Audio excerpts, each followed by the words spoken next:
असि यसुदे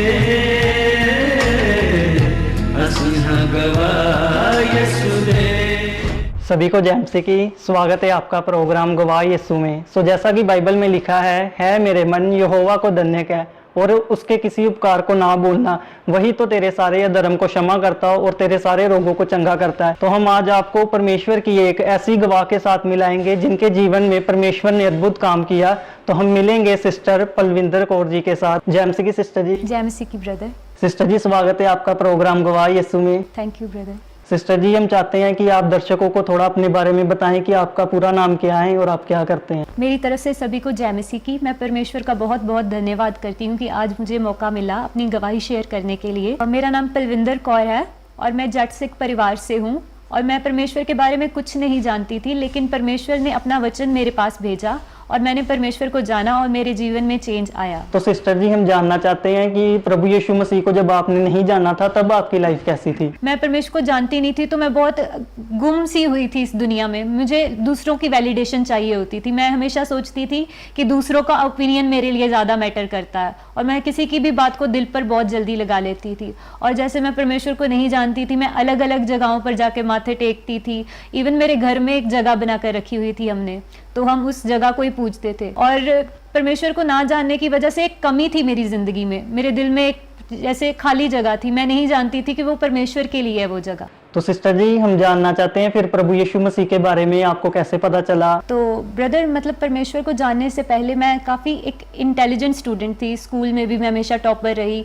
उसके बाद भी जैसे मैंने आईएलटीएस की और मेरे 7 बैंड्स आ गए, तो मेरा प्लान तो यही था कि मैं फ़ॉरेन चले जाऊँगी। अक्सर पंजाबी फैमिलीज़ में यही होता है कि बच्चा बड़ा हो गया, आईएलटीएस करा के उसे बाहर भेज दो। तो मुझे यही था कि मैं फ़ॉरेन चले जाऊँ। तो मैंने आईएलटीएस की, मेरे 7 बैंड्स आ गए। तो पहले मेरा डिसीजन था कि मैं इंग्लैंड में जाऊंगी, जैसे यूके में जाऊंगी, मेरा परिवार वहाँ पे है। तो लेकिन जो यूके में टेस्ट होता था ना, मेडिकल टेस्ट, उसमें आपको पता होगा कि एचआईवी टेस्ट नहीं होता। वो बाकी बीमारियों का टेस्ट कर लेते हैं, एचआईवी टेस्ट नहीं करते। और मैं नहीं जानती थी कि मुझे एचआईवी थी उस टाइम, लेकिन परमेश्वर ने मेरे मन में डाला कि मुझे वहाँ नहीं जाना। तो मैंने अचानक से फैसला किया कि मुझे कनाडा जाना है। तो जब मैंने कनाडा के लिए अप्लाई किया तो मेरा मेडिकल हुआ। तो जब मुझे थोड़े दिन बाद फ़ोन आया, वो कह रहे हैं कि तुम्हारे ब्लड में ना कोई प्रॉब्लम आई है, इन्फेक्शन, कि तुम दोबारा से विज़िट करो। तो मैं गई जब, तो मैंने ब्लड सैंपल दिया। काफ़ी टाइम तक उन्होंने मुझसे ये बात रिवील नहीं की थी कि मुझे ये प्रॉब्लम है। तो थोड़े टाइम बाद मतलब मुझे लगा कि शायद कुछ नॉर्मल इन्फेक्शन होगी, ये तो पॉसिबल ही नहीं है, ऐसी बीमारी के बारे में कुछ सोच भी नहीं सकता है ना। तो मैंने ऐसे ही सोचा कि यूं ही बुला रहे हैं मुझे, तो मैं चले गई टेस्ट देने के लिए, सैंपल देने के लिए। तो जब मैंने सैंपल दिया तो एक बार बुलाया उन्होंने, फिर दूसरी बार बुलाया, तीसरी बार बुलाया मुझे। तो जब मैं गई तो मुझे पता चला, फिर मुझे विज़िट करने के लिए बुलाया गया। तो मुझे पता चला, डॉक्टर मेरे सामने ऐसे बस यूं ही बैठे, उन्होंने मुझे कहा कि आपके ब्लड में ना एचआईवी डिटेक्ट हुआ है। तो मैं बहुत शॉक रह गई, क्योंकि असल में ये बीमारी का नाम मैंने पहले सुना था। मैं जानती थी मेरे नाना नानी इसी बीमारी की वजह से उनकी डेथ हुई थी। तो एक डर आ गया मेरे मन में, उसी वक्त मेरे मन में डर आ गया कि शायद अब मैं मर जाऊंगी, क्योंकि शैतान सबसे पहले डर के साथ काम करता है। पहले हमारे मन में डर डालता है शैतान। तो मेरे मन में एक डर आ गया कि अब शायद मैं भी मर जाऊंगी। तो मुझे पहले तो समझ नहीं आ रहा था मैं अपने परिवार को कैसे बताऊं। मैंने इतने बड़े बड़े सपने देखे थे, मैं फ़ॉरेन चले जाऊंगी, लाइफ सेटल कर लूंगी। तो फिर मैंने अपने मदर को, मेरे मदर भी साथ में गए थे, तो मैंने डॉक्टर ने जब मुझे बताया तब तो मैं वहाँ रोने लग गई। तो डॉक्टर ने मुझे कहा तुम अपने परिवार के साथ शेयर करना चाहती हो। तो मैंने कहा हाँ ऑफ कोर्स मैं शेयर करना चाहती हूँ, क्योंकि मुझे ट्रीटमेंट भी तो आखिरकार लेना है ना। तो बस मैंने अपनी मदर को बुलाया, तो वो भी बहुत दुखी हो गए। उन्होंने अपने मॉम डैड को इसी बीमारी की वजह से खो दिया था और उनकी बेटी को भी आगे से वही बीमारी निकली, तो उनके दिल पर बहुत मतलब ठेस पहुंची इस चीज़ से। तो वो भी रोने लग गए। डॉक्टर ने हमें कहा कोई बात नहीं, तुम मतलब जिंदगी पर तुम्हें मेडिसिन खानी पड़ेगी, तुम और कुछ कर नहीं सकती, तुम मतलब ये बीमारी लाइलाज है, इसका कोई हल नहीं है, तुम्हें ज़िंदगी भर इसके साथ मेडिसिन खा के गुजारा करना पड़ेगा। बाकी कह रहे थे कि तुम भगवान का नाम लो, जिस भी भगवान को तुम मानती हो। तब मैं परमेश्वर को नहीं जानती थी, मतलब इतना करीबी से नहीं जानती थी जैसे मैंने आपको बताया। तो मैंने कहा ठीक है। बस ऐसे ही रोते रोते मैं हॉस्पिटल से बाहर निकली। मुझे कुछ समझ नहीं आ रहा था, ऐसा लग रहा था जैसे एक दिन में मेरी ज़िंदगी ख़त्म हो चुकी है। मैं फिर दोबारा से फिर भी मुझे हुआ कि नहीं ऐसा नहीं हो सकता, मैं बिल्कुल डिनायल में थी कि नहीं ऐसा हो ही नहीं सकता, ऐसी बीमारी कैसे हो सकती है, मुझे कोई डॉक्टर्स ने गलती कर दी होगी, ये पैसे चाहते हैं शायद मुझसे। तो फिर मैं दूसरे हॉस्पिटल में गई, वहाँ पे मैंने सैंपल दिया, 1 घंटा वेट किया कि अभी मेरा टेस्ट की रिपोर्ट आएगी, मुझे पता चल जाएगा मुझे कोई बीमारी नहीं है। लेकिन टेस्ट में फिर मुझे पता चला कि कंफर्म हो गया कि ये बीमारी थी। तो उसके बाद फिर मैं दोबारा से फिर भी मतलब मैं कंप्लीट डिनायल में थी, मैं मानना ही नहीं चाहती थी मुझे बीमारी है। तो फिर मैं दोबारा से जब अपनी मदर के साथ वापस घर पे गई तो दोबारा से टेस्ट करवाने गई, और जहाँ पे टेस्ट करवाने गई, कई बार शैतान भी इंसानों को यूज़ करता है हमारे खिलाफ कोई बात करने के लिए। तो जहाँ पे मैं टेस्ट कराने के लिए गई, वहाँ लेबोरेटरी में जो भैया थे वो बहुत नेगेटिवली मुझसे बात करने लग गए कि तुम्हें ये बीमारी है, तुम कुछ नहीं ज़िंदगी में कर पाओगी, तुम फॉरेन भी नहीं जा पाओगी, इसका कोई हल नहीं है। मैंने बहुत लड़कियां देखी हैं जिन्हें ये प्रॉब्लम होती है, उनका कोई फ्यूचर नहीं है। तो मैं और टूट गई। तो मैंने अपनी सारी फैमिली को, बाकी चाचा चाची, मेरे फादर को, ब्रदर को, सबको पता चला कि इसे ये प्रॉब्लम है। तो मैं बिल्कुल टूट गई थी उस टाइम। तो मुझे कुछ समझ नहीं आ रहा था। लेकिन उसके बाद मैंने परमेश्वर को जाना, तो तब भी मुझे कोई उम्मीद नहीं थी कि मैं बिल्कुल ठीक हो जाऊंगी। मुझे यही लगता था कि जैसे बाकी भगवान है ना, बस एक हौसला सा हो जाएगा मुझे, मैं भगवान को मानती हूँ। बट ये नहीं था कि ये जीवित परमेश्वर है, ये मुझे कंप्लीटली चंगा कर सकते हैं, पूर्ण रूप से चंगा कर सकते हैं, मैं ये नहीं जानती थी। इस बीमारी का पता चलने से पहले ना, मेडिकल से पहले, मुझे एक सपना आया था। तो उसमें था कि एक डॉक्टर थे मेरे सामने बैठे हुए, जस्ट एग्जैक्टली यही चीज़ मेरे साथ असल में भी हुई। उसके बाद एक डॉक्टर थे, वो मुझे ना एक रिपोर्ट दिखा रहे थे, कह रहे थे कि ये ना तुम्हारे अंदर एक बीमारी है, मतलब ये बीमारी को अगर तुम ठीक नहीं करोगी तुम मर जाओगी।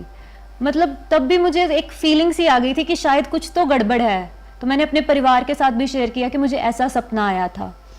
तो मैं नहीं जानती थी वो सपना ही एक रियलिटी बन के रह जाएगा। शायद परमेश्वर ही मुझसे बात कर रहे थे कि तुम है ना इस प्रॉब्लम में हो, मेरे पास आओ। तो मैं जब अपने परिवार को फिर मैंने बताया, और मेरे परिवार ने भी जैसे विश्वास नहीं किया, मुझे एक फीलिंग आ गई थी कि कुछ तो गड़बड़ है। मेरी हेल्थ में मुझे सिम्टम्स अक्सर फील होते थे, सिम्टम्स भी बहुत बुरे होते थे। मतलब फिर बाद में मुझे जैसे पता चल गया इस बीमारी के बाद में, बीमारी के बारे में बाद में मुझे पता चल गया जब, तो मेरे फ्रेंड सर्कल में एक फ्रेंड था, तो उसके परिवार ने और उसने मुझे इनकरेज किया। एक्चुअली जब हम मेडिकल के लिए गए थे तो वो ही हमारे साथ गए थे, तो परमेश्वर का ही प्लान था, उन्होंने उसको हमारे साथ भेजा। तो उसने हमें परमेश्वर के बारे में बताया। एक हौसला सा तो मुझे मिल गया, लेकिन मुझे कोई उम्मीद नहीं थी कि मैं ठीक हो पाऊंगी। मुझे कोई उम्मीद थी नहीं, मुझे लगता था बस यूं ही है, बस जाई जाओ, जितने देर जीने को मिलता है जीऊंगी, बाद में मर जाऊंगी, यही सोच थी तब मेरी। मैंने ही परमेश्वर को करीब से नहीं जाना था तब। तो बस यही यूं ही हुआ। तो उन्होंने मुझे चर्च के बारे में बताया, तो मैं यहाँ बहराम श्रेष्ठा में चर्च आना स्टार्ट किया मैंने, दी ओपन डोर चर्च, और मैंने वचन को पढ़ना स्टार्ट किया। मुझे यहाँ में भी बहुत इंकरेजमेंट मिली। मुझे चर्च के लोगों से, जैसे जिसे HIV एड्स की बीमारी होती है, उसे समाज में बहुत अलग नज़र से देखा जाता है, उसे समाज में रिस्पेक्ट नहीं मिलती। लेकिन चर्च में कुछ अलग था। चर्च में मुझसे सभी प्यार करते थे। यहाँ पास्टर जी ने, अंकल जी ने मुझे बहुत प्यार किया, यहाँ सबसे मुझे प्यार ही मिला। तो मैंने जाना कि परमेश्वर के लोग थोड़े अलग हैं इस दुनिया से, बहुत प्यार करते हैं लोगों को। मेरे साथ कोई डिस्क्रिमिनेशन नहीं हुआ, मुझे बहुत इनकरेजमेंट मिली। फिर मैंने वचन को जानना अच्छी तरह से शुरू किया, मैंने वचन पढ़ना शुरू किया, मैंने प्रेयर करनी स्टार्ट की। मेरे परिवार की तरफ से भी मुझे थोड़ी डिस्करेजमेंट मिलती थी। मुझे मतलब यही कहते थे कि ऐसे थोड़ी हो सकता है, कोई ऐसे ठीक हो जाए, क्योंकि एक नॉर्मल इंसान के लिए ये बिलीव करना बहुत मुश्किल है। क्योंकि ज्ञान, कई बार जो ज्ञान है ना वो हमें अंधा कर देता है, कई बार ज़्यादा ज्ञान होना। तो मुझे भी मतलब नॉलेज काफ़ी थी, तो मुझे था कि ऐसा कैसे हो सकता है, मैं सिर्फ एक बुक पढ़ रही हूँ, एक होली बुक पढ़ रही हूँ, उसके पढ़ने से मैं ठीक कैसे हो सकती हूँ। तो मुझे एक डाउट था, वो डाउट काफ़ी टाइम मेरे मन में रहा। तो मैं बस यूं ही चलती रही परमेश्वर के साथ। मैंने ठान लिया था कि चलो जो भी हो जाए, मैं नहीं जानती। तो मैं इस धार्मिक शास्त्र को पढ़ रही हूँ, मैं बाइबल को पढ़ रही हूँ, बाकी मुझे नहीं पता, मैं बस परमेश्वर के साथ चलना शुरू कर दिया है मैंने। अब मेरी ज़िंदगी जहाँ तक भी चलेगी चलेगी, मैं इस परमेश्वर की हूँ। मैंने बस अपना लिया था परमेश्वर को, मैं जान चुकी थी थोड़े टाइम बाद। तो मैंने अगस्त में बैप्टिज्म लिया और अपना जीवन परमेश्वर को दिया, 20 अगस्त 2023। तो सब सही चल रहा था। तो बट सिम्टम्स बहुत ज़्यादा थे, मुझे पूरी रात को नींद नहीं आती थी। इवन मेरे फिंगर्स के नकल्स में बहुत ज़्यादा दर्द होती थी, एक छोटे जॉइंट्स में भी मेरे पेन होती थी, मैं खाना नहीं खा पाती थी। मैं थोड़ा सा भी 1-2 बाइट भी लेती थी तो मुझे उल्टी आने को होता था। सिम्टम्स तो बहुत ही अनगिनत थे, मैं गिना भी नहीं सकती। फीवर, हर समय फीवर रहता था। मेडिसिन के बिना, डॉक्टर ने कहा था कि तुम एक भी दिन बिना मेडिसिन के नहीं रह सकती, तुम्हें हर दिन सेम टाइम पे मेडिसिन खानी ही होगी, सारी ज़िंदगी भर जितना टाइम भी तुम जियोगी मेडिसिन के आसरे ही जियोगी, वरना कोई उम्मीद मत रखना कि तुम जी पाओगी। तो जब ऐसा हुआ तो मैं बस यूं ही चलती रही परमेश्वर के साथ और परमेश्वर के वचन को पढ़ती रही। पर मैं कई बातें थी, जब मैं न्यू आता है बच्चा तो एक बच्चे की तरह होता है इंसान, एक परमेश्वर में एक न्यू बर्थ हमारा होता है, एक बच्चे की तरह हम धीरे धीरे ग्रो करते हैं। तो मैंने तब भी बस अपनी ग्रोइंग एज में ही थी, तब मैं इतना ज़्यादा वचन के बारे में नहीं जानती थी, मैं वचन पढ़ती ज़रूर थी। तो ऐसे ही बस मैं परमेश्वर के साथ बस चलती जा रही थी, जो भी होगा मैंने परमेश्वर के आसरे छोड़ दिया था। तो ऐसे ही चलता रहा। तो मैंने एक उम्मीद आ गई थी वैसे मेरे मन में कि अब मैं शायद ठीक हो जाऊंगी। जैसे मैं यूट्यूब पे भी सर्च करती थी, मैं टेस्टिमनीज देखती थी इस बीमारी से कैसे लोग ठीक हुए हैं। मैं ऑनलाइन जैसे चर्च के बारे में, पास्टर बेनी एक ब्रदर हैं, उनके बारे में मैंने देखा था, वो भी बता रहे थे कि कैसे हीलिंग होती है। उनकी मैंने 1-2 मीटिंग अटेंड की तो अचानक से मेरे लिए प्रोफेसी भी हो गई थी, परमेश्वर कह रहे मैं तुझे चंगा करूँगा। तो मैं बहुत हैरान रह गई।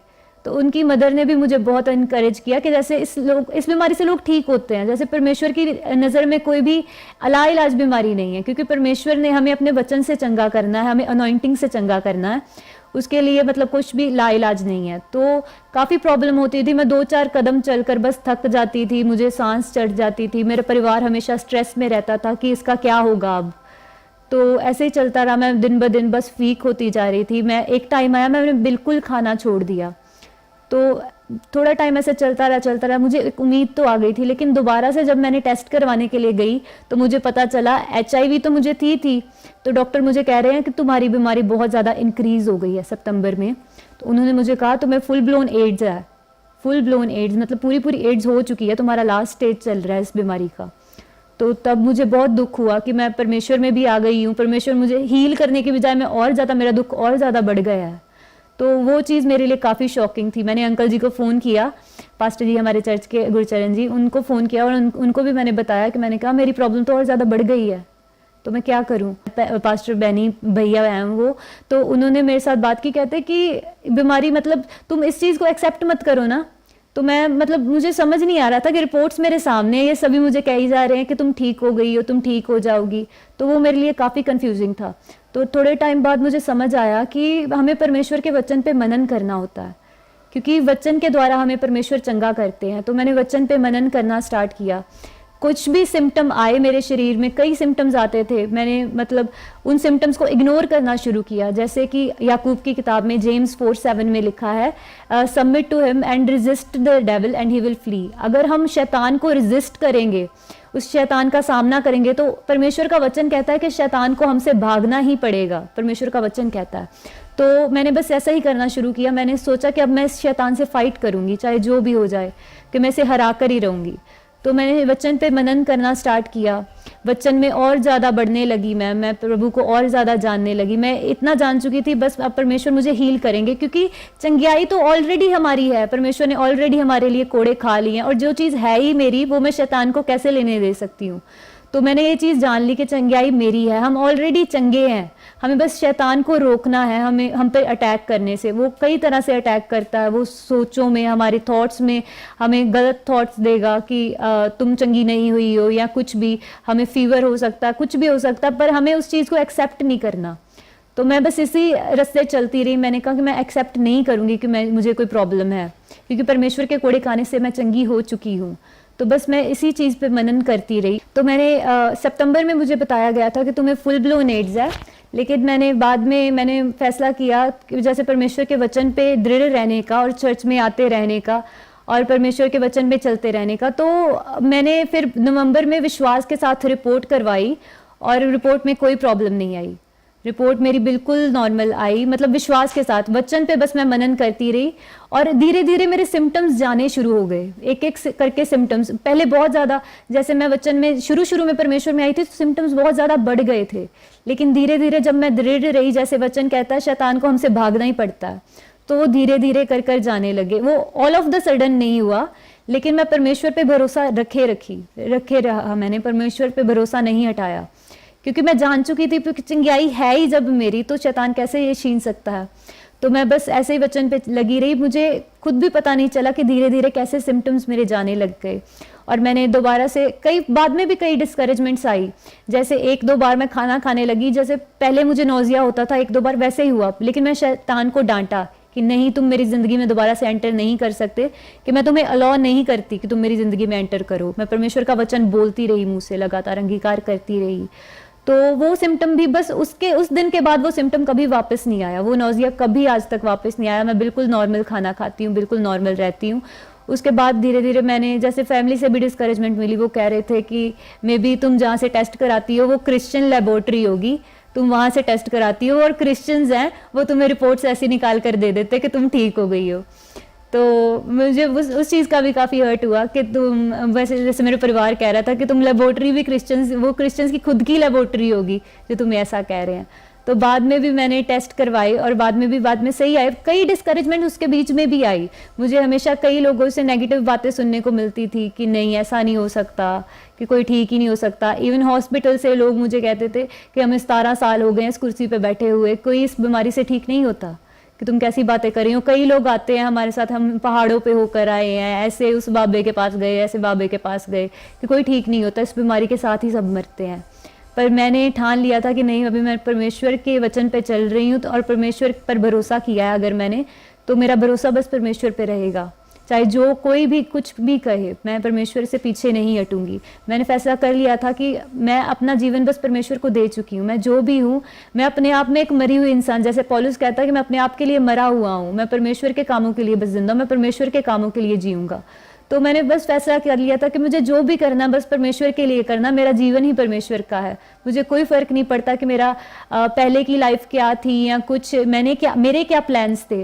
मुझे बस यही है कि जो परमेश्वर का मेरे लिए प्लान है वो मेरी ज़िंदगी में पूरा हो। मैं सारी महिमा परमेश्वर को देती हूँ कि प्रभु ने मुझे बिल्कुल हील किया इस बीमारी से। अभी मैं कोई मेडिसिन नहीं खाती और मुझे कोई सिम्टम नहीं आता, कोई प्रॉब्लम नहीं है, मैं बिल्कुल ठीक हूँ। तो सिस्टर जी, जैसा कि आपने बताया कि आप एक नॉन बिलीवर फैमिली से बिलोंग करते हैं, तो हम देखते हैं कि जब कोई पर्सन मसीह में आता है, प्रभु यीशु मसीह को ग्रहण करता है, तो उसकी लाइफ में क्या होता है कि कुछ ऐसी प्रॉब्लम आ जाती है जब वो सोचता है कि मुझे प्रभु यीशु मसीह को छोड़ देना चाहिए। हम जानना चाहते हैं, जब आपने प्रभु यीशु मसीह को ग्रहण किया, कभी आपका विरोध हुआ? आपने कभी सोचा कि मुझे प्रभु यीशु को छोड़ देना चाहिए? काफ़ी कमज़ोर फेथ होने की वजह से काफ़ी बार शैतान मन में डाउट डालता था कि तुम ठीक नहीं होगी, तुम किस रास्ते पे चली हो। पर मैंने हमेशा से फैसला कर लिया था कि बस जो भी होगा अब मैं परमेश्वर के साथ ही रहूँगी, क्योंकि मुझे मतलब परमेश्वर के साथ एक प्यार हो गया था थोड़े टाइम। जैसे मैं परमेश्वर का वचन पढ़ती थी, परमेश्वर के साथ टाइम स्पेंड करती थी, तो मुझे ये बहुत अच्छा लगने लग गया। तो मुझे था कि बस मैं परमेश्वर के साथ रहूँगी। काफ़ी बार विरोध हुआ, कई मेरे फ्रेंड सर्कल में ऐसे लोग हैं जिन्हें पता चला कि मैं परमेश्वर को मानने लगी हूँ तो मुझसे दूर हो गए, मुझसे बात नहीं करते। इवन अभी भी मेरे बहुत सारे फ्रेंड्स नहीं हैं, मेरी फैमिली ने भी कई बार मुझे डिस्करेज किया। होती है डिस्करेजमेंट काफ़ी अलग अलग जगहों से, जिनसे हमें एक्सपेक्टेड भी नहीं होता कि ये इंसान मुझे डिस्करेज कर सकता, वो भी डिस्करेज करते हैं ऐसे मोड पे आके। इवन मेरी मदर भी पहले थोड़ा टाइम मेरे साथ चर्च आते रहे, बाद में वो पीछे हट गए। उन्होंने कहा कि अब मैं चर्च नहीं जाऊंगी, कि मेरा विश्वास टूट चुका है। पर मैंने कहा कि नहीं मम्मा, अगर आप नहीं जाओगे पर मैं जाऊंगी। मैं अभी तक भी आती हूँ और मैं हमेशा परमेश्वर के भवन में आती रहूंगी। तो सिस्टर जी, जैसा कि हम देख रहे हैं कि जो क्रिश्चियनिटी है वो पूरे पंजाब में, पूरे इंडिया में, बल्कि पूरे वर्ल्ड में बहुत ताकत के साथ फैल रही है। इस पर कुछ लोग क्या कहते हैं कि ये जो क्रिश्चियन लोग हैं ये पैसे देकर उन लोगों का धर्म परिवर्तन करते हैं। हम जानना चाहते हैं, जब आपको प्रभु यीशु मसीह के बारे में पता चला तो आपको किसी ने पैसे दिए या आपका पैसे देकर किसी ने धर्म परिवर्तन किया है? लोगों की आदत है जज करना। इवन मैं भी जब परमेश्वर में नहीं थी, कहीं ना कहीं मेरे दिमाग में आता था कि ये ऐसे इतने लोग इतनी बड़ी बड़ी गवाहियां कैसे देते हैं, कि ये शायद पैसे ही दिए होंगे इनको। लेकिन जब मैं परमेश्वर में आई, मैंने खुद उस चीज़ को एक्सपीरियंस किया, मैंने खुद परमेश्वर के प्रेम को जाना, तो तब मुझे पता चला कि नहीं, किसी को कोई पैसा नहीं मिलता। इवन मुझे नहीं मिला, किसी को नहीं मिलता, ये बस बातें ही हैं। जैसे लोग जजमेंट करने की आदत है लोगों को, सामाजिक जो दुनिया है वो उसकी आदत है, वो जज करेगी। हम कुछ अच्छा काम करेंगे, जजमेंट हमें तब भी मिलेगी, कुछ बुरा करेंगे तब भी जजमेंट मिलती है। तो मुझे बस ये पता चल गया कि नहीं, किसी को कोई पैसा नहीं दिया जाता, मुझे भी कोई पैसा नहीं दिया गया। परमेश्वर ने मुझे ट्रांसफॉर्म किया, मेरे जीवन को बदला है, मेरे धर्म को नहीं बदला। मैं बिल्कुल बदल चुकी हूँ, लेकिन अपने मन से। तो सिस्टर जी, जो लोग अभी हमें देख रहे हैं, हो सकता है कि वो भी दुख परेशानी में हो, उनको भी कुछ ऐसी प्रॉब्लम हो। जो यंग लड़के लड़कियां हमें देख रहे हैं जो भी पाप में हैं, आप उनको क्या मैसेज देना चाहते हैं? मैं सभी को यही मैसेज देना चाहूंगी, इवन स्पेशली यंगस्टर्स को ये मैसेज देना चाहूंगी कि अपनी जवानी परमेश्वर को दे दो, क्योंकि परमेश्वर हमें पूर्ण रूप से बदलते हैं, चंगा करते हैं। अगर कोई बीमार मुझे देख रहा है, मुझे यही कहना चाहती हूँ कि परमेश्वर की निगाह में कोई बीमारी लाइलाज नहीं है, कोई भी ऐसी बीमारी नहीं है जिसका हल नहीं है परमेश्वर के लिए, क्योंकि परमेश्वर ने हमारे लिए कोड़े खाए हैं। परमेश्वर ने हमारे लिए जो दर्द सहा है, हमारे लिए जो मांस परमेश्वर का तोड़ा गया, तो हमें उस चीज़ की कदर करनी चाहिए, क्योंकि परमेश्वर का जो दर्द है हम नहीं चाहते कि वो फिजूल में जाए। परमेश्वर ने आखिरकार वो हमारे लिए किया है, और जब हम परमेश्वर में आते हैं हमारी जिनोलॉजी बदल जाती है, हमारा ब्लड बदल जाता है, हम परमेश्वर की ब्लड लाइन में आ जाते हैं।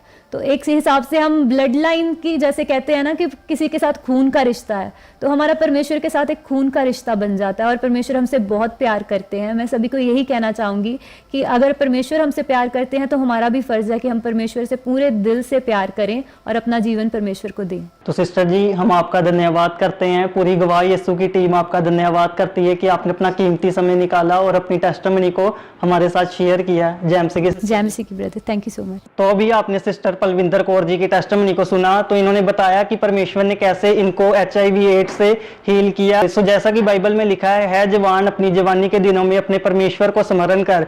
तो ये सिस्टर ने जैसे कि अपनी जवानी के दिनों में परमेश्वर को स्मरण किया, तो इनको परमेश्वर ने हीलिंग दी, इनको ब्लेस किया। तो मेरा विश्वास है इस टेस्टिमनी को सुनने के बाद परमेश्वर आपके जीवनों को भी ब्लेस करेगा।